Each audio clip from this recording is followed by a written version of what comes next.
நம்முடைய பிதாவாகி தேவனாலும் கர்த்தராய் இயேசு கிறிஸ்துனாலும் உங்களுக்கு கிருபையும் இரக்கமும் சமாதானமும் உண்டாவதாக. அதிகால வேளையிலே ஒரு வேத பகுதியை நாம் தியானித்து ஜெபிக்க போகிறோம். ஆதியாகமம் 4 அதிகாரம் 7 நீ நன்மை செய்தால் மேன்மை இல்லையோ, நீ நன்மை செய்யாதிருந்தால் பாவம் வாசற்படியில் படுத்திருக்கும், அவன் ஆசை உன்னை பற்றியிருக்கும், நீ அவனை ஆண்டு கொள்வாய் என்றார். ஹல்லேலூயா. இன்னைக்கு செய்தி என்ன அப்படின்னா, ஆதியாகமம் 4 அதிகாரம் 1 முதல் 15 ஆகிய வசனங்களில் எழுதப்பட்டிருக்கு. வசனத்தை வாசிக்கும்போது கர்த்தருடைய பிள்ளைகள் கவனித்து கேளுங்கள். ஆதாம் தன் மனைவியாகிய ஏவாளை அறிந்தான். அவள் கர்ப்பவதியாகி காயினை பெற்று, கர்த்தரால் ஒரு மனுஷனை பெற்றேன் என்றாள். முதலாவது காயினை பெற்று, இரண்டாவது பின்பு அவனுடைய சகோதரனாகிய ஆபேலை பெற்றாள். ஆபேல் ஆடுகளை மேய்க்கிறவனானான், காயின் நிலத்தை பயிரிடுகிறவனானான். சில நாள் சென்ற பின்பு காயின் நிலத்தின் கனிகளை கர்த்தருக்கு காணிக்கையாக கொண்டு வந்தான். முதலாவது கர்த்தருக்கு காணிக்கை கொண்டு வந்தது யாரு அப்படின்னு சொல்லி பார்க்கும்போது காயின். காயின் நிலத்தின் கனிகளை கர்த்தருக்கு காணிக்கையாக கொண்டு வந்தான். உடனே தம்பி அடுத்தாப்புல ஆபேலும் தன் மந்தையின் தலையீற்றுகளிலும் அவைகளில் கொழுமையானவைகளிலும் சிலவற்றை கொண்டு வந்தான். ஆபேலையும் அவன் காணிக்கையும் கர்த்தர் அங்கீகரித்தார். ஆதியாகமம் 4 அதிகாரம் 3 4 என்ன வித்தியாசம் இருக்கு அப்படின்னு சொல்லி பார்க்கும்போது, முதல்ல பிறந்தது காயின். காயின் நிலத்தின் கனிகளை கர்த்தருக்கு காணிக்கையாக கொண்டு வந்தான் அப்படின்னு சொல்லி எழுதப்பட்டிருக்கு. ஆனால் இரண்டாவது பிறந்த ஆபேல், ஆபேலும் தன் மந்தையின் தலையீற்றுகளிலும் அவைகளில் கொழுமையானவைகளிலும் சிலவற்றை கொண்டு வந்தான். ஆபேலையும் அவன் காணிக்கையையும் கர்த்தர் அங்கீகரித்தார். இப்போ இன்னைக்குள்ள செய்திக்கு வருவோமே. அண்ணன் காயின், தம்பி ஆபேல். அண்ணன் என்ன செய்றார் அப்படின்னா, நிலத்தின் கனிகளை கர்த்தருக்கு காணிக்கையாக கொண்டு வந்தான். தம்பி என்ன செய்யறான் அப்படின்னா, தன் மந்தையின் தலையீற்றுகளிலும் அவைகளில் கொழுமையானவைகளும் சிலவற்றை கொண்டு வந்தான். ஆனா கர்த்தர் எதை அங்கீகரித்தார் அப்படின்னு சொல்லி பார்க்கும்போது, தம்பி ஆபேலையும் அவன் காணிக்கையும் கர்த்தர் அங்கீகரிக்கிறார். அப்ப தம்பியினுடைய காணிக்கை கர்த்தர் அங்கீகரிக்கிறார். எதனால அப்படின்னு சொல்லி பார்க்கும்போது அதே வசனத்துல ஆன்சர் எழுதப்பட்டிருக்கு. பெஸ்டானதை கர்த்தருக்கு ஆபேல் கொண்டு வந்தார். அதுல என்ன ஸ்பெஷல் இருக்கு அப்படின்னா, மனுஷ முகத்தை பார்ப்பான். இப்போ நம்ம சர்ச்சுக்கு போகிறோம், காணிக்கை போடுறோம், ஆன்லைன் மூலியமா நீங்கள் செய்தி கேட்குறீங்க, வேற நாட்டுக்குள்ளே இருக்கிறீங்க.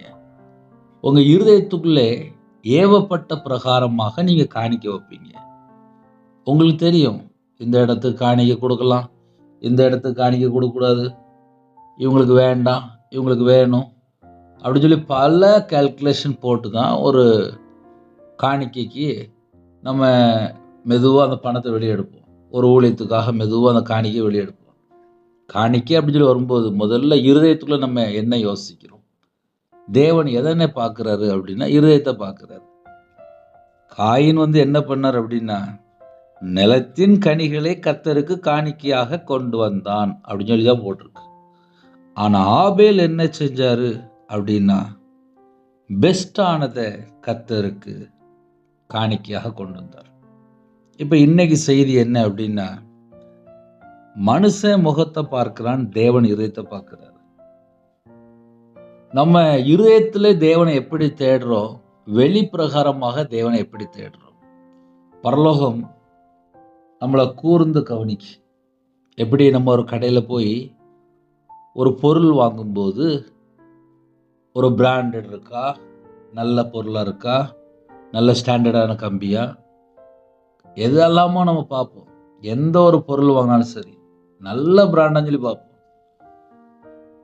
கர்த்தர் எதை பார்க்கிறார் அப்படின்னா, நம்ம இருதயத்துக்குள்ளிருந்து நம்ம தேவனுக்கு உகந்ததை கொடுக்கிறோமா, பெஸ்டானதை கொடுக்கிறோமா? காணிக்கை மட்டும் கிடையாது சப்ஜெக்ட். முதல்ல அதை நம்ம நோட் பண்ணிக்கணும். எப்போதுமே தேவன் அருளி அப்போ மினிஸ்டர் மூலியமா யாரெல்லாம் இணைந்துக்கிறீங்களோ, காணிக்கையை பற்றி ரொம்ப பேசுகிறதே கிடையாது. ஏன்னா அது நமக்கு டார்கெட்டே கிடையாது. நம்ம பரலோகத்துக்கு போய் சேரணும். இந்த பூமியில் வாழ்கிற காலத்தில் கர்த்தருக்காக வாழ்ந்தால் கர்த்தர் நம்ம குடும்பத்தை கண்டிப்பாக ஆசீர்வதிப்பார். ஆனால் கர்த்தருக்காக நானும் வாழணும் ஆசைப்படுறேன். எப்படினே அப்படின்னா, முதல்ல பரிசுத்தம். பரிசுத்தம் இல்லாமல் தேவனை தரிசிக்க முடியாது. பிதாவின் சித்தம் என்ன அப்படின்னு சொல்லி முதல்ல பார்க்கும்போது பரிசுத்தம். நம்முடைய தேவன் பரிசுத்தர். சேனைகள் கர்த்தர் பரிசுத்தர், பரிசுத்தர், பரிசுத்தர். அவர் பரிசுத்தரா இருக்கிறார். அவருடைய பிள்ளைகள் நம்ம பரிசுத்தமா இருக்கணும். நம்ம பரிசுத்தமா இருக்கணும் அப்படின்னா கண்களின் நிச்சை, மாம்சத்தின் நிச்சை, இதெல்லாம் இந்த உலகத்துக்குள்ள இருக்கு. இதெல்லாம் வெறுத்து, எப்படி நம்ம தீமையை வெறுக்கணும் அப்படின்னு சொல்றோமோ, இந்த உலகத்துல எத்தனையோ காரியங்கள் இருக்கு. அதெல்லாம் வெறுத்தா மட்டும்தான் ஆசீர்வாதம். நான் நல்ல பைபிள் வாசித்து பார்த்ததில்லை. ஆசீர்வாதத்தை பெற்றுக்கொள்ள சொல்லி கையில் பைபிள் எடுத்து வாசிக்குமா தெரிஞ்சேன். எப்படி யோசித்து பார்த்தேன் அப்படின்னா, ஒரு மனுஷனுடைய வாழ்க்கையில பாவம் இல்லாமல் இருக்குமானால் கண்டிப்பாக அந்த குடும்பத்தை தேவன் ஆசீர்வதிப்பார். அதை நான் நல்ல பைபிள் எடுத்து வாசித்து அறிந்து கொண்டேன். இன்னைக்கு காலவேளையில் நம்ம எல்லாருக்கும் செய்தி என்ன அப்படின்னா, தேவன் உங்கள் இருதயத்தை பார்ப்பாரு. உங்கள் இருதயத்தை பார்த்து தான் தேவன் ஆசீர்வதிப்பார். அதனால் காணிக்கை நம்ம சர்ச்சைக்கு கொண்டு போகிறோமா, அது எப்படிப்பட்ட காணிக்கை? உழைச்ச காணிக்கையா? வேலை செஞ்சு வேர்வை சிந்தி தேவனுக்கென்று உகந்தது கொண்டு போறீங்களா? பெஸ்டானது கொண்டு போறீங்களா? அதனால காணிக்கை ஆலயத்தில் கொண்டு போய் வைக்கும்போது தேவனுடைய சமூகத்துக்கு நீங்க புறப்பட்டு போகணும் அப்படின்னு நினைச்சீங்க அப்படின்னா ஒரு பெஸ்டான காணிக்கையா கொண்டு போங்க. அதனால காணிக்கை அப்படின்னு சொல்லும்போது அது உங்களுக்கும் தேவனுக்கும் உள்ள ஐக்கியம். இதுல எப்படின்னு ஐக்கியம் எப்படி வரும் அப்படின்னா 14ஆம் வசனத்தில் எழுதப்பட்டிருக்கு. நான் உமது சமூகத்துக்கு விலகி மறைந்து பூமியில் நிலையற்று அலைகிறவனாய் இருப்பேன். என்னை கண்டுபிடிக்கிறவன் எவனும் என்னை கொன்று போடுவானே என்றான். சொன்னது யாரு? காயின். காயின் என்ன செஞ்சாரு? நிலத்தின் கனிகளை கர்த்தருக்கு காணிக்கையாக கொண்டு வந்தது. முதல்ல கொண்டு வந்தது யாருன்னா காயின் தான். அதுல எந்த சந்தேகமும் கிடையாது. காயின் தான் கர்த்தருக்கு ஃபர்ஸ்ட் காணிக்கை கொண்டு வர்றாரு. ஆனால் தேவன் எதை அங்கீகரித்தார் அப்படி சொல்லி பார்க்கும்போது ஆபேலுடைய அந்த பெஸ்டானதை கர்த்தர் அங்கீகரித்தார். இப்ப எதனால காயினுடைய வாழ்க்கையிலே கர்த்தருடைய சமூகத்தை விட்டு விலகி மறைந்து பூமியில் நிலையற்று அலைகிறவனா இருப்பான் அப்படின்னு சொல்லி ஏன் எழுதப்பட்டிருக்கு அப்படின்னா, ஒரு மனுஷன் தேவனுடைய சமூகத்துக்கு போகணும் அப்படின்னா பெஸ்டானதை கொண்டு போகணுமா. அதனால யாரெல்லாம் இணைந்திருக்கிறீங்களோ, அண்ணே நாங்கள் ஞாயிற்றுக்கிழமை சர்ச்சுக்கு போவோம்னே, ஃபேமிலியா போவோம். நல்லது நல்லது நல்லது. ஆனால் தேவன் 2 விதமா பார்ப்பார். நீங்க காணிக்கை கொண்டு போகும்போது அதையும் பார்ப்பாரு. அதை விட முன்னகொட்டி உங்க இருதயத்துக்குள்ள என்ன இருக்கு அதையும் தேவன் பார்ப்பாரு. அதனால தேவனுடைய சமூகத்துக்கு ஒரு மனுஷன் போகணும் அப்படின்னு நினைக்கும் போது முதல்ல தேவன் இருதயத்தை பார்க்கிறாரு. காயின் தான்ப்பா முதல்ல காணிக்கை கொண்டு வந்தாரு. ஆனால் தேவன் எதை அங்கீகரித்தார் அப்படின்னா ஆபேலுடைய காணிக்கை அங்கீகரித்தார். எதனால ஆபேலுடைய காணிக்கை அப்படின்னா பெஸ்டானதை கொண்டு போயிட்டாரா. அப்ப 2 பேர் ஆலயத்துக்குள்ள போகும்போது நம்ம எப்படி யோசித்து பார்க்கணும் அப்படின்னா, இருதயத்தை பார்ப்பாரு. பெஸ்டானது என்ன? இப்போ நம்ம வாழ்ற காலம் கிருபையின் காலம். ஆனால் கிருபையின் காலத்தில் எதுனே பெஸ்ட்டு அப்படின்னு சொல்லி என்கிட்ட கேட்டால் நான் சொல்லிடுவேன், நம்ம பரலோகத்துக்கு போய் சேரணும். இயேசு கிறிஸ்துவை நம்ம ஏற்றுக்கொள்ளணும். நம்ம கிறிஸ்துவுக்குள்ள வரணும். கிறிஸ்துவுக்குள்ள வந்ததுக்கு அப்புறம் இன்னொன்று முக்கியமான செய்ய வேண்டியிருக்கு. தேவனோடு ஒப்புரவாகணும். மனம் திரும்பி பாவ மன்னிப்பை பெற்றுக்கொள்ளணும். மனம் திரும்பி அப்படின்னாலே என்ன அர்த்தம் அப்படின்னா, என் இருதயத்துக்குள்ளே கர்த்தரை விட்டு தள்ளி போற காரியங்கள் என்ன இருக்கு, அதிலிருந்து நான் மனம் திரும்பி நான் தேவனோட சமூகத்துக்கு போகும்போது தான் என் இருதயத்தை முதல்ல பார்ப்பாரு. நான் என்ன சிந்தனையோட, என்ன இருதயத்தோட, என்ன நினைவோட நான் ஆலயத்துக்குள்ள போறேன், நான் தேவனுடைய சமூகத்துக்கு எதற்காக போறேன், நான் ஞாயிற்றுக்கிழமை சர்ச்சுக்கு போறேன், தேவன் என் இருதயத்தை பார்ப்பாரு. அதனால இன்னைக்கு செய்தி என்னன்னே அப்படின்னா, நீ நன்மை செய்தால் மேன்மை இல்லையோ, நான் நன்மை செய்யணும் அப்படின்னா என் இருதயத்துக்குள்ளே ஒரு பெஸ்டான ஒரு எண்ணங்கள் வேணும். நான் எதை செஞ்சாலும் பெஸ்டா செய்யணும். நான் கர்த்தருக்கென்று நான் எதை செஞ்சாலும் அதை நான் பெஸ்டா செய்யணும்.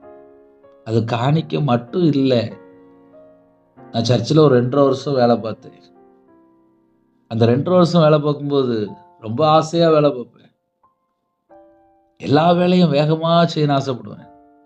அப்படின்னு என்ன அர்த்தம் அப்படின்னா, தேவனுக்காக பக்தி வைராக்கியமா ஓடிட்டு இருப்பேன். அந்நிய பாஷை கிஃப்ட் கொடுத்தாரு. சர்ச்சில் வேலை பார்க்கும்போது, வெளியில புறப்பட்டு போகும்போது நல்ல அந்நிய பாஷையில் தேவன் அழகா ஆராதிக்கக்கூடிய ஒரு கிருபை, நல்ல அந்நிய பாஷை பேசக்கூடிய ஒரு கிருபை, நல்ல தாளந்து கொடுத்தார். அதற்காக தேவனுக்கு ஸ்தோத்திரம் செலுத்துகிறேன். இன்னைக்கு கால வேளையிலே நம்ம என்ன யோசித்து பார்க்கணும் அப்படின்னா, நம்ம இருதயம் தேவன் பார்த்துக்கிட்டே இருப்பார். யாரெல்லாம் சர்ச்சுக்கு போறீங்களோ, தேவனோட சமூகத்துக்கு போகும்போது உற்சாகமா போங்க, உண்மையா போங்க, பரிசுத்தமா போங்க. தேவனுக்கு பிரியமானபடி வாழ்ந்துட்டு ஆலயத்துக்குள்ள போகும்போது கண்டிப்பா கர்த்தர் குடும்பத்தை ஆசீர்வதிப்பார். என் வாழ்க்கையில நான் ரட்சிக்கப்பட்டதுக்கு அப்புறம் கையில பைபிள் எடுத்து வாசித்ததுக்கு அப்புறம் நான் பல காரியங்கள் யோசிக்கும் போது என்ன யோசித்தேன், கர்த்தரை விட்டு தள்ளி போற காரியங்கள் என்ன இருக்கு. பரிசுத்த ஆவியான வரும்போது பாவத்தை குறித்தும் நீதி குறித்தும் நியாய தீர்ப்பை குறித்தும் உலகத்தை கண்டித்து உணர்த்துவார். இன்னைக்கு உள்ள செய்தி என்ன அப்படின்னா, ஆதியாகமம் 4:7 நீ நன்மை செய்யாதிருந்தால் பாவம் வாசப்படியில் படுத்திருக்கு. இன்னைக்கு சில குடும்பத்துல எங்கன்னே பிரச்சனை ஆரம்பிக்கு, எதனாலன்னு எங்க வீட்டுல பிரச்சனை, எங்க குடும்பத்துல என்னென்ன பிரச்சனை, எங்க வாழ்க்கையில என்னென்ன பிரச்சனை, ஏன் எங்க வீட்டுல நிம்மதியே இல்லை, ஏன் எங்க வீட்டுல சந்தோஷமே இல்லை, ஏன் எங்க வீட்டுல மன மகிழ்ச்சியே இல்லை, ஏன் எங்க வீட்டுல கண்ணீர் வாழ்க்கையா இருக்கு, ஏன் எங்க வீட்டுல வேதனையா இருக்கு, ஏன் புருஷன் பொண்டாட்டிக்குள்ள பிரச்சனையா இருக்கு, ஏன் ஏன் சொல்லி கேட்கிற குடும்பங்கள் கோடிக்கணக்கான குடும்பங்கள். நான் கையில பைபிள் எடுத்து வாசித்ததுக்கு அப்புறம் என் கூட ஆவியானதை பேசின அநேக காரியங்கள் உண்டு. நான் கற்றுக்கொண்ட காரியம் என்ன தெரியுமா, நன்மை செய்யும் போது தேவனால் பிறந்திருக்கிறான். இன்னைக்கு நன்மை செய்ய நிறைய குடும்பத்துல பிரியம் இல்லை, இஷ்டம் இல்லை. நான் ஏன் நன்மை செய்யணும், நான் ஏன் அந்த குடும்பத்துக்கு நன்மை செய்யணும், நான் ஏன் அந்த குடும்பத்துக்கு இப்படி செய்யணும்னு சொல்லி உட்கார்ந்து யோசிப்பாங்க.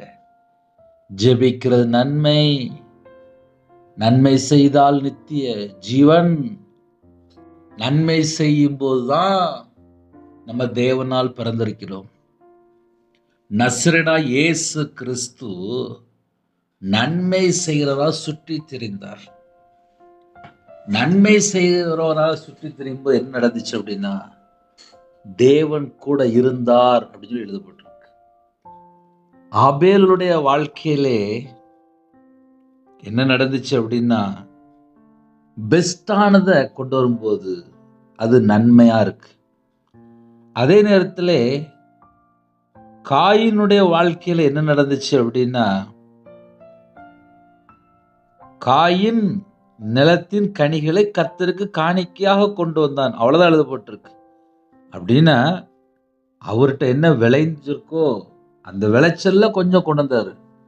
ஆனா அதே நேரத்துல ஆபேலுடைய வாழ்க்கையில பார்க்கும்போது கொழுமையான செழிப்பான சிலவற்றை, அப்ப தேவனுடைய சமூகத்துக்கு ஒரு மனுஷன் வரணும் என்று நினைத்தால் பெஸ்டானதா இருக்கணும். அது முக்கியம். இன்னைக்கு நிறைய குடும்பத்துல ஆலயத்துக்குள்ள போகும்போது எப்படினாலும் போயாச்சு அப்படின்னா ஆசீர்வதிப்பாரு அப்படின்னு நினைக்கிறாங்க. தேவனுடைய சமூகத்துல போய், அப்பா நான் உங்க சமூகத்துல வந்திருக்கப்பா, ஆனா என்கிட்ட இவ்வளவு குறை இருக்கப்பா, என்னை மன்னிப்பீங்களா? என்னோட அக்கிரமத்தை மன்னிப்பீங்களா? நான் துன்மார்க்கனா வாழ்ந்துட்டேனப்பா, நான் பாவத்துல வாழ்ந்துட்டேனே, மனம் திரும்ப சொல்லியிருக்கீங்க, நான் மறுபடியும் பாவத்துல விழுந்துட்டேன்ப்பா, என் பாவத்தை மன்னிப்பீங்களா? என் அக்கிரமத்தை மன்னிப்பீங்களா? நான் உங்க சமூகத்துக்கு வர கூட நான் தகுதி இல்லப்பா, நான் ஆலயத்துக்குள்ள பிரவேசிக்கிறது நான் தகுதி இல்லப்பா, என் பாவத்தை மன்னிச்சிருங்கப்பா, என் தலைமுறை சாபத்துல நீக்கி போட்டுருங்கப்பா, நான் உங்களை விட்டு தூரமா போயிட்டேன்ப்பா, பாவியா என் மேல கிருபையா இருங்கப்பா அப்படின்னு சொல்லி தாழ்த்தும் போது தேவன் எதை பார்ப்பார் அப்படின்னா இருதயத்தை பார்ப்பாரு. அதனால கால வேளையில செய்தி என்னன்னு அப்படின்னா, முதல்ல தேவன் இருதயத்தை பார்க்கிறாரு. நான் சர்ச்சில் வேலை பார்க்கும்போது எனக்கு தெரிந்த ஒரு ஐயா உண்டு. சர்ச்சில் காணிக்க போடும்போது எந்திரிச்சு போயிடுவாரு. என்னன்னு கேட்டா, காணிக்க நான் ஏன் போடணும் அப்படிம்பாரு. சர்ச்சில் காணிக்க ஒரு நாளும் போட மாட்டார். கரெக்டா காணிக்க பாட்டு வரும்போது எஞ்சி வெளியே போயிடுவார். அவர் அப்படிதான் வாழ்ந்தார். அதையே உங்களுக்கு சொல்றேன் அப்படின்னா, சில குடும்பத்துல ஆலயத்துக்குள்ள வருவாங்க, ஆனா காணிக்க போட பிடிக்காது.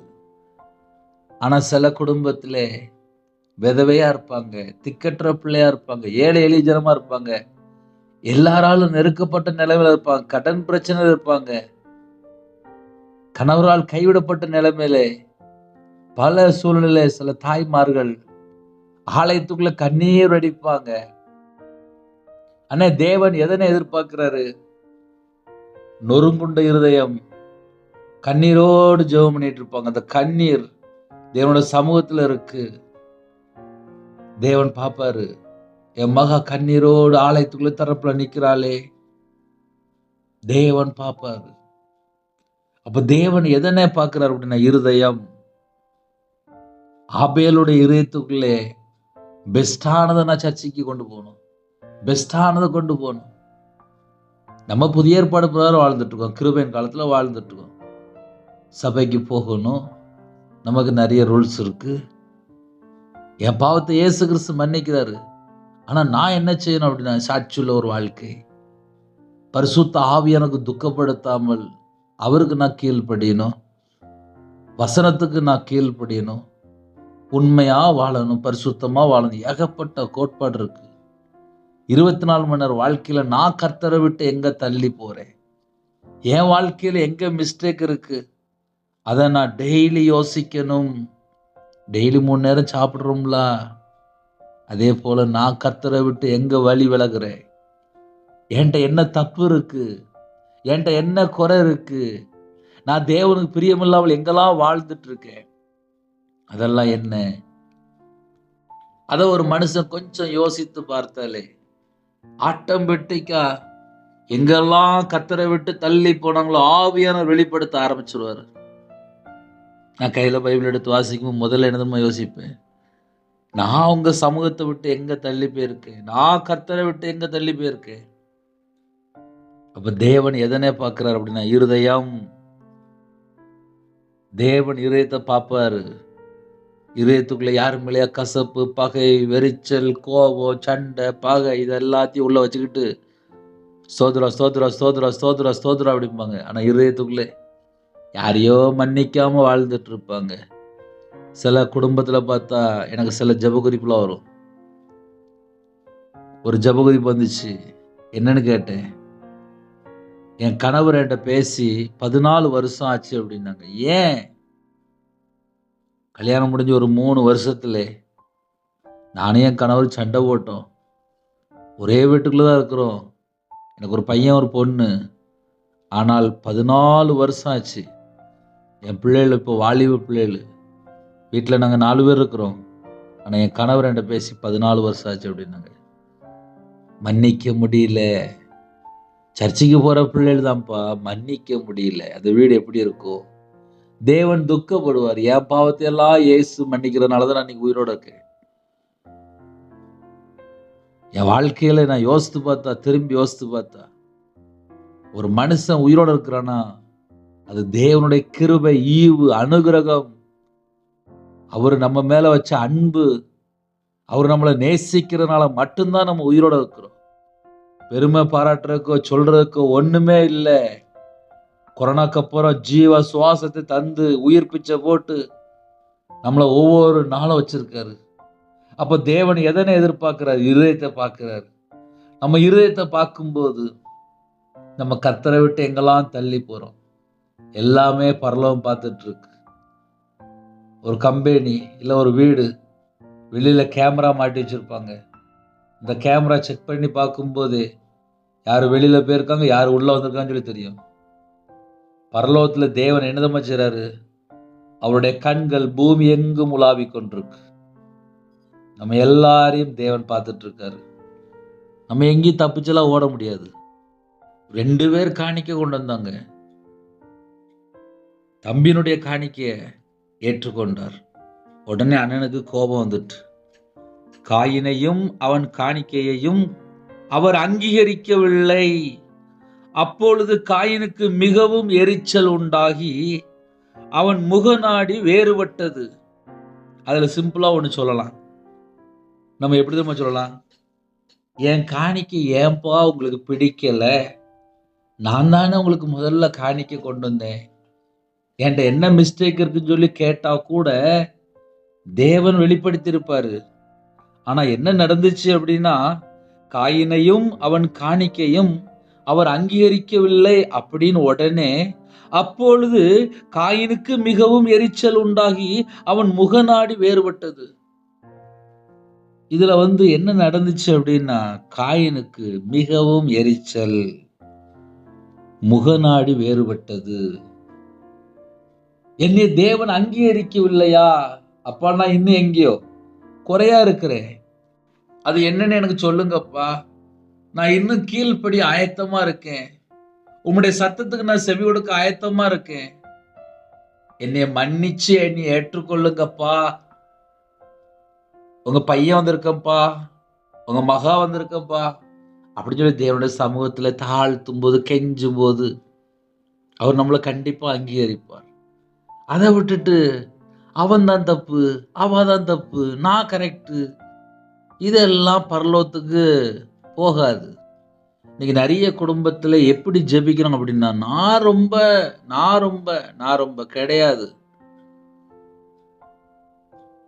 பூமியிலே அவர் பார்க்கும்போது அழகா சொல்றாரு. ரோமர்ல எழுதப்பட்டிருக்கு. அதாவது எப்படி எழுதப்பட்டிருக்கு அப்படின்னா, ரோமர் 3ஆம் அதிகாரம் 10 முதல் 12 ஆகிய வசனங்கள். அந்தபடியே நீதிமான் ஒருவனாகிலும் இல்லை, உணர்வுள்ளவன் இல்லை, தேவனை தேடுகிறவன் இல்லை, எல்லாரும் வழிதப்பி ஏகமாய் கெட்டு போனார்கள். நன்மை செய்கிறவன் இல்லை, ஒருவனாகிலும் இல்லை. இதான் ஸ்டேட்மெண்ட். அழகா சொல்லிட்டாரு. நீதிமான் ஒருவனாகிலும் இல்லை, உணர்வுள்ளவன் இல்லை, தேவனை தேடுகிறவன் இல்லை, எல்லாரும் வழிதப்பி, எல்லாரும் ஏகமாய் கெட்டு போனார்கள். எல்லாரும் கெட்டு போயிட்டாங்க. நன்மை செய்கிறவன் இல்லை, ஒருவனாகிலும் இல்லை. இதுதான் பைபிள் ஸ்டேட்மெண்ட். ஆனா நம்ம மேல கிருபை வச்சுதான் தம்முடைய சொந்த குமாரனை அனுப்பி நமக்காக ஜீவனை தந்து பிதானுடைய வலது பரிசத்துல இன்று நமக்காக பரிந்து பேசி கொண்டிருக்கிறார். நம்மளுடைய பாவங்களுக்காக மரித்து அடக்கம் பண்ணப்பட்டு, சிலுவையில மரித்து அடக்கம் பண்ணப்பட்டு, வேத வாக்கியம்படி 3ஆம் நாள் உயிர்த்தெழுந்து இன்றும் பிதானுடைய வலது பரிசத்துல பரிந்து பேசி கொண்டிருக்கிறார்.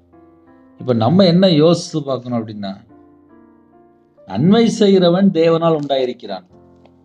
இன்னைக்கு நன்மை செய்யற குடும்பத்தை பார்க்க முடியல, ரொம்ப கம்மியா இருக்கு. தேவை இருந்தா நன்மை செய்றாங்க. அந்த குடும்பம் நமக்கு வேணும் அப்படின்னா நன்மை செய்றாங்க. சர்ச்சில் நல்ல பேர் எடுக்கிறதுக்காக நிறைய லட்சமா கொடுக்குறாங்க.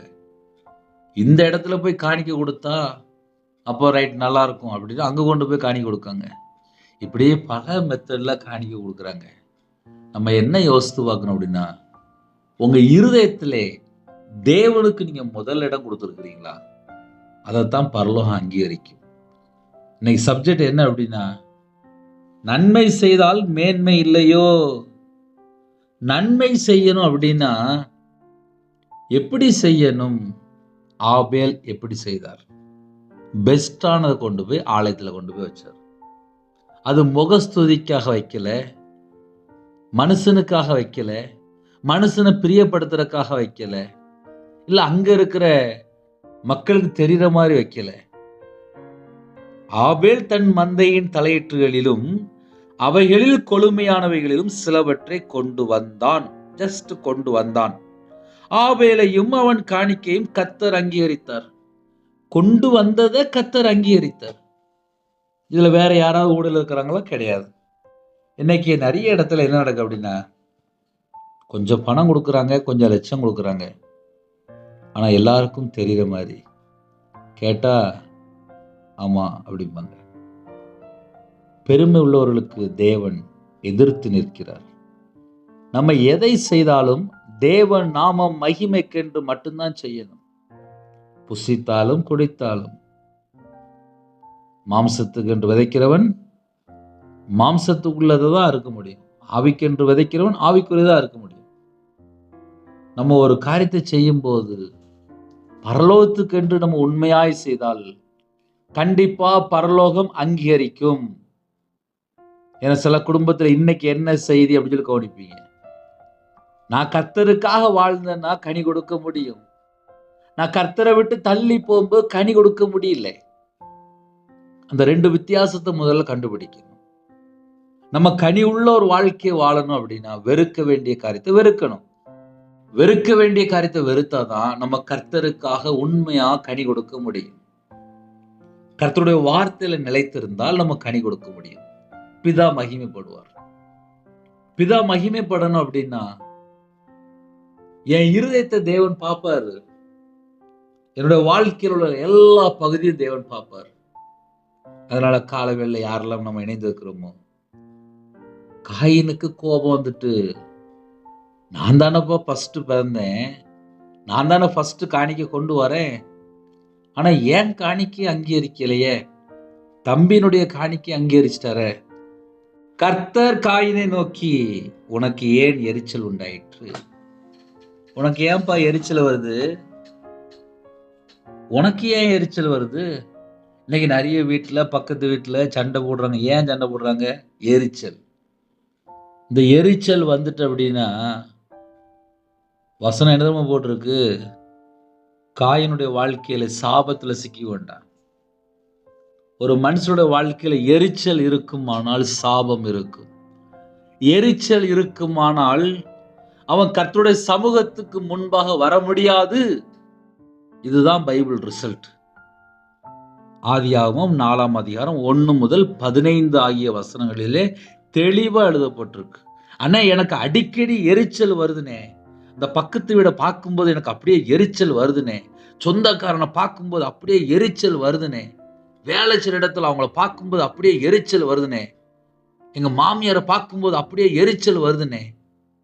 ஃபேமிலியை பார்க்கும்போது அப்படியே எரிச்சல் வருதுனே அப்படின்னு ஒன்று இருந்துச்சு அப்படின்னா வசனம் என்னமா போட்டிருக்கு?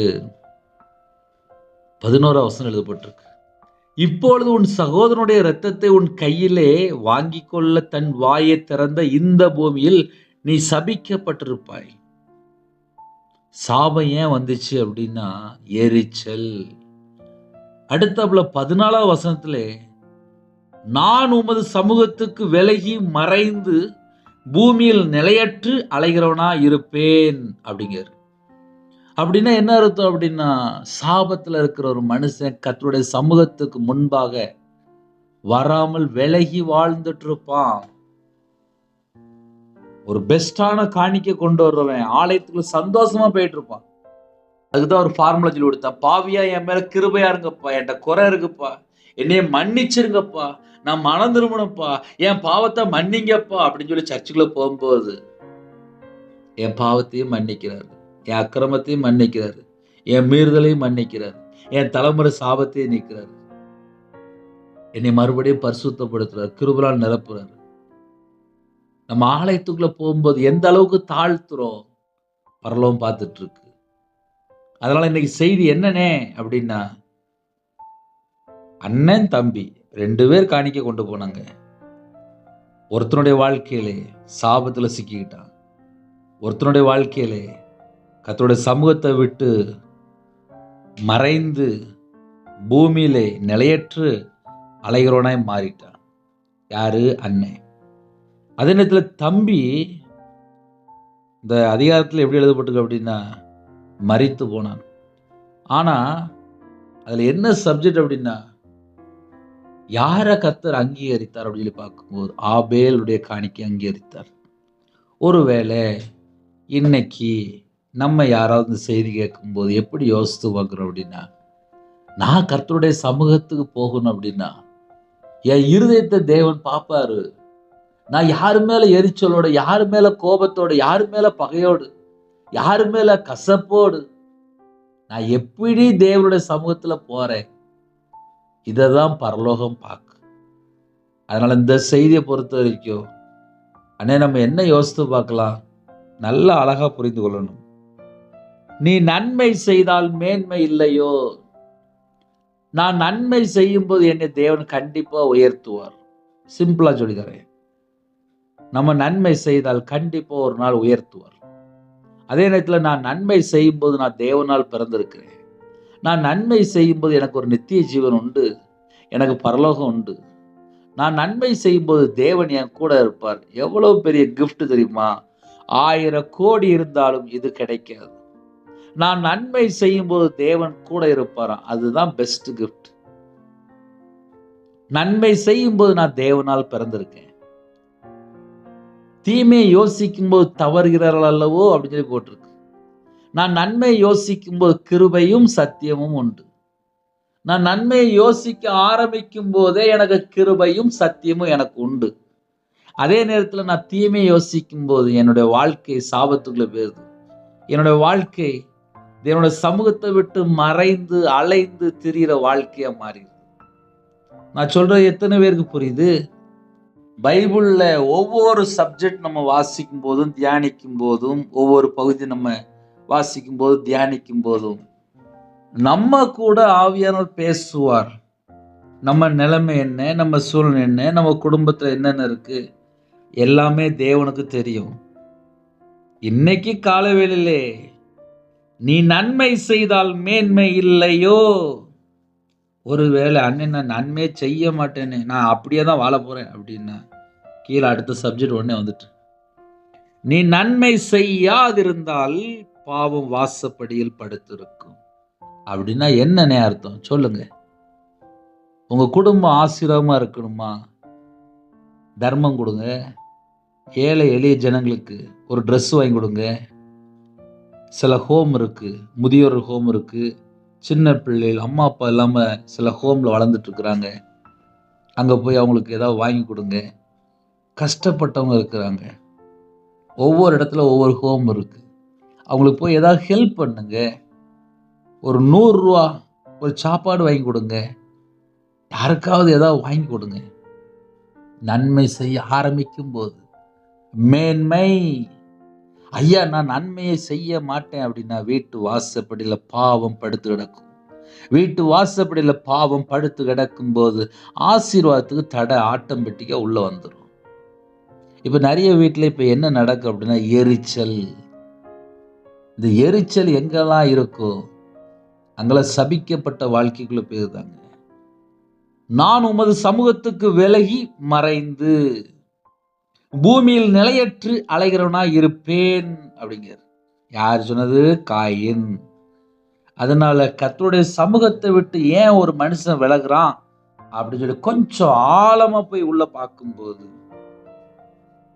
தேவனுக்கு பெஸ்டானதை கொண்டு வரல, இருதயத்தை தேவனுக்கு முன்பாக தாழ்த்தல, அதற்கு பதிலாக தம்பி மேல எரிச்சல், கோபம், லாஸ்ட் கொலையே பண்ணிவிட்டாரு.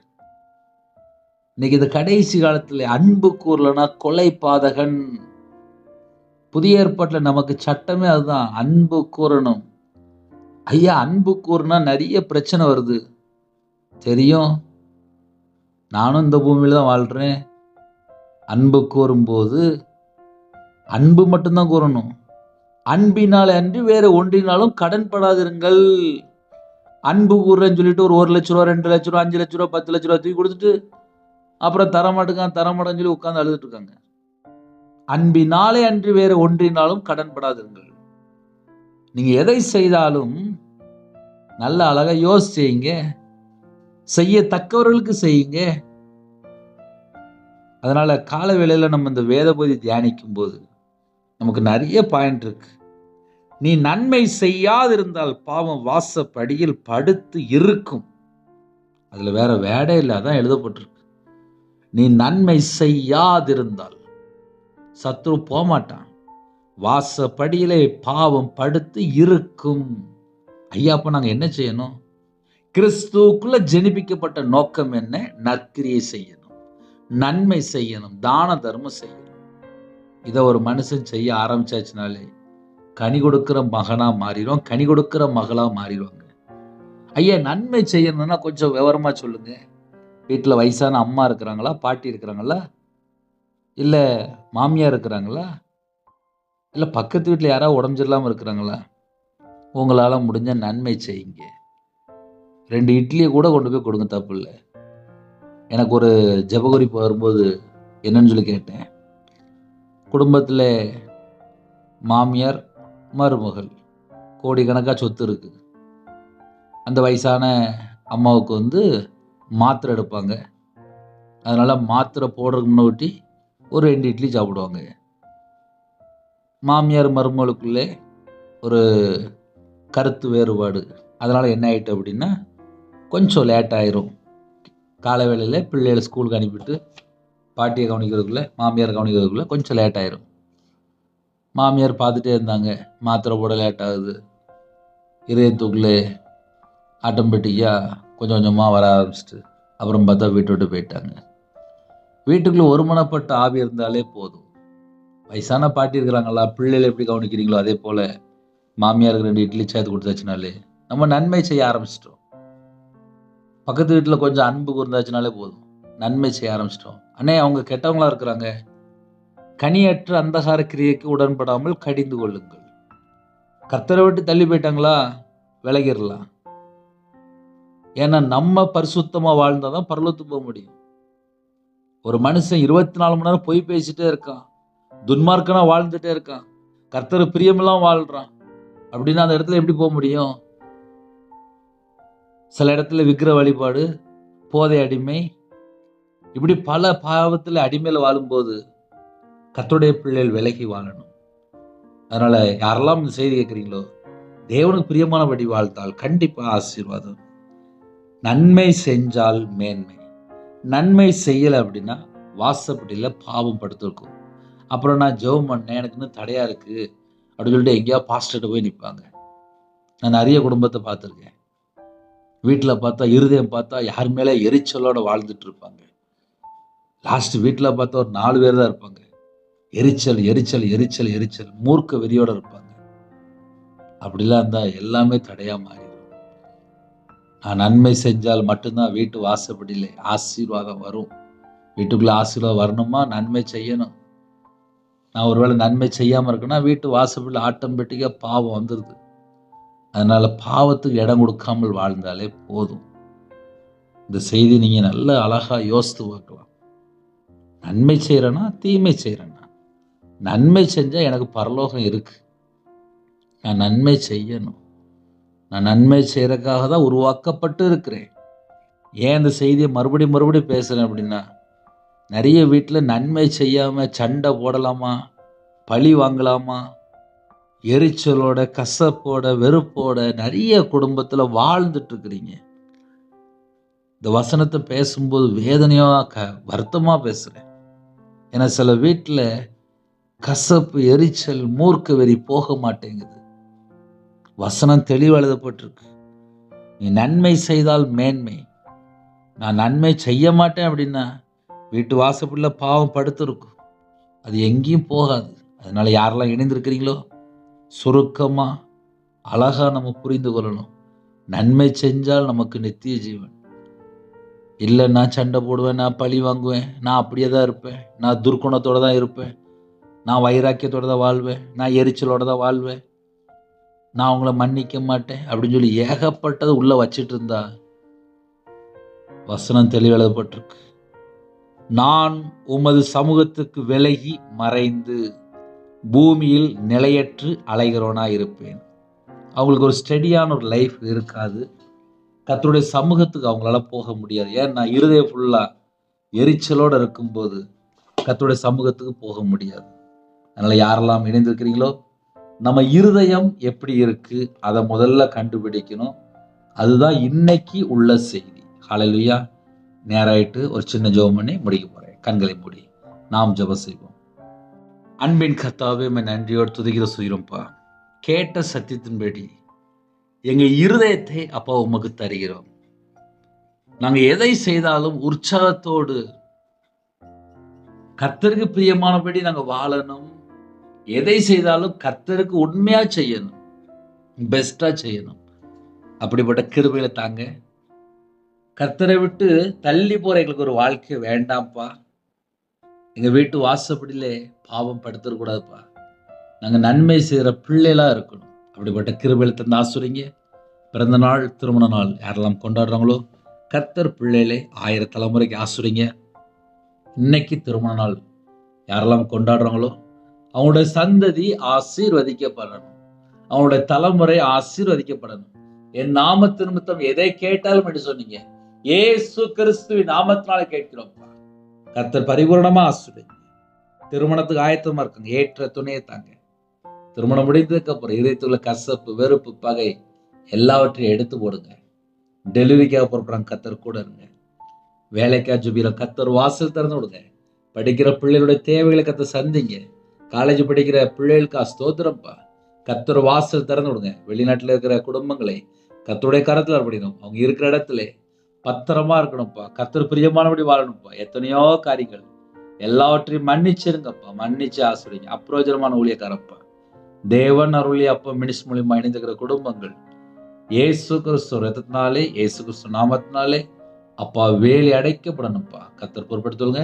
உம்முடைய கரத்தில் அர்ப்பணிக்கிறோம். கர்த்தர் பொறுப்படுத்துங்க. பிதா, குமாரன், பரிசுத்த நாமத்தில் முத்திரை போட்டு ஆசீர்வதிங்க. ரட்சிப்பின் வசு தாங்கப்பா. இழந்து போய் யாரெல்லாம் கண்ணீரோடு இருக்கிறாங்களோ மறுபடியும் ரெட்டிப்பான ஆசீர்வாதம் நிரப்புங்க. புது எண்ணெயால் அபிஷேகம் பண்ணுங்க. புது கிருபையால் நிரப்புங்க. யாரெல்லாம் தங்களை தாழ்த்துறவங்களோ பரிசுத்தம் நிரப்புங்க. அக்னி அபிஷேகம் நிரப்புங்க. ஜெப அபிஷேகம் தாங்க. வேதத்தை தியானிக்கூடிய கிருபை தாங்க. கர்த்தருடைய வார்த்தையில நிலைத்திருக்க எங்களுக்கு கிருபை தாங்க. பரிசுத்தமா வாழ கிருபை தாங்க. எல்லாவற்றைக்கா ஸ்தோத்திர செலுத்த கிருபை தாங்க. இடைவிடாமல் ஜெபிக்க கிருபை தாங்க.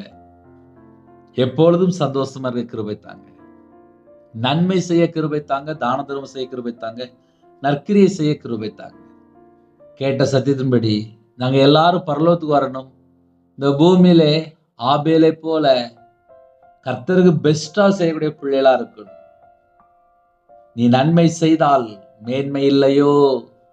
நன்மை செய்யக்கூடிய கிருபை தாங்க. நன்மை செய்கிறவன் தேவனால் உண்டாயிருக்கிறான். அப்படிப்பட்ட கிருபையை தாங்க. நன்மை செய்யும் போது ராஜரீக பிரமாணத்தை நிறைவேற்றுகிறோம்ப்பா. நன்மை யோசிக்கும் போது கிருபையும் சத்தியம் உண்டு. நசரேனா இயேசு கிறிஸ்து நன்மை செய்வா சுற்றி திரிந்தார். தேவன் கூட இருந்தீங்கப்பா. நாங்களும் நன்மை செய்கிற பிள்ளைகளா சுற்றி திரியணும். அப்படிப்பட்ட கிருபையை தந்தைகளை ஆசீர்வதிங்க. வெளியில புறப்பட்ட எல்லா குடும்பங்களையும் கர்த்தர் வேலையடைத்து பரிபூர்ணமா ஆசீர்வதிங்க. கர்த்தருடைய கரம் பிள்ளைகளோட கூட இருக்கட்டும். உங்க நாமமை விடட்டும். உங்களுடைய கரத்துல தாழ்த்து அப்படின்றோம். துதி கன மகிமை எல்லாம் கர்த்தரா இயேசு கிறிஸ்து ராஜா ஒருவருக்கே செலுத்தினோம். இயேசு கிறிஸ்து பிதாவே, ஆமேன். தேவனுக்கே மகிமையுண்டாவதாக. கிறிஸ்துவுக்குள் பிரியமானவர்களே, எனக்காக ஜெபித்துக் கொள்ளுங்கள். தேவன் அருளி அப்போ மினிஸ்டருக்காக ஜெபித்துக் கொள்ளுங்கள். 9363064181 9442504351 என்ற நம்பருக்கு தொடர்பு கொண்டால் உங்களுக்கு ஜெபிப்போம். தொடர்ந்து இணைந்தீர்கள். கர்த்தர் உங்களையும் உங்கள் குடும்பத்தையும் உங்களுடைய வம்சத்தையும் உங்களுடைய தலைமுறையும் உங்களுடைய சகல காத்தில் கற்றுக் கொடுத்து அபரிதமாக 1000 தலைமுறைக்கு ஆசீர்வதிப்பாராக. Amen. God bless you.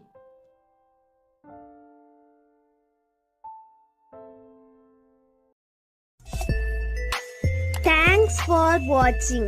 Please subscribe our channel. Click the like and share. Click the bell. God bless you.